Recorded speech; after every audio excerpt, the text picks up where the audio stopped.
ఆ tug boat లాగుతుంది చూసారా, ఇంత పెద్ద షిప్ని ఆ టగ్ బోట్ లాగుతుంది.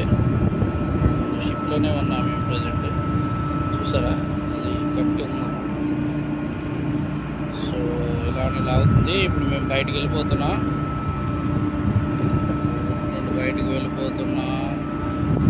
దాని హార్స్ పవర్ చాలా ఎక్కువ. సో ఇంకా లాగుతూనే ఉంది.